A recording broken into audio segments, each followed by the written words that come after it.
आपण पाहत आहात बीबी महाराष्ट्र न्यूज, खबरबात महाराष्ट्राची।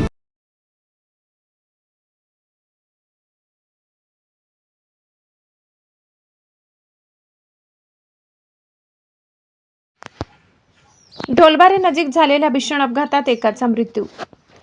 सटाणा ताहाराबाद रस्त्यावरील ढोलबारे जवळील गंगाई पेट्रोल पंपाच्या काही अंतरावर कांदा चाळीच्या समोरील बाजूस साक्री शिर्डी राज्यमार्गावर रात्रीचे साधारण 9 वाजेच्या दरम्यान तवेरा गाडी क्रमांक MH18 BC 2620 तसेच दुचाकी क्रमांक MH18 BK 6358 यांच्यात जोरदार धडक झाली असता या अपघातात तवेरा गाडी चालकाने ओव्हरटेक करताना दुचाकी चालकास काही अंतरापर्यंत फरफटत नेले। त्यामुळे याच्यातील दुचाकीस्वार गंभीर जखमी झाल्याने त्याला तात्काळ सटाणा येथील ग्रामीण रुग्णालयात दाखल करण्यात आले, पण तेथील डॉक्टरांनी त्याला तपासून मृत घोषित केले।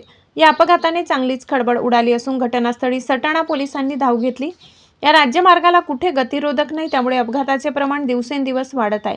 यात मागीलच काही दिवसापूर्वी पिंगळवाडे येथील रहिवासी याच रस्त्याने प्रवास करत असताना याच ठिकाणी त्याचा अपघात झाला व दवाखान्यात उपचार सुरू असतानाच त्याचा मृत्यू झालाय।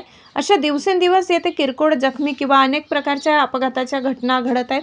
तसेच संबंधित सार्वजनिक बांधकाम विभाग यांच्या माध्यमातून लवकरात लवकर गतिरोधक देण्यात यावे अशी मागणी स्थानिक नागरिकांकडून केली जात आहे। या अपघातानंतर ढोलबारे येथील पोलीस पाटील व सामाजिक कार्यकर्ते तसेच करंजाळ येथील पोलीस पाटील व सामाजिक कार्यकर्ते यांनी धावपळ करत मोठ्या सहकार्याची भावना दाखवत संबंधित अपघातग्रस्तांना मोठी मदत केली।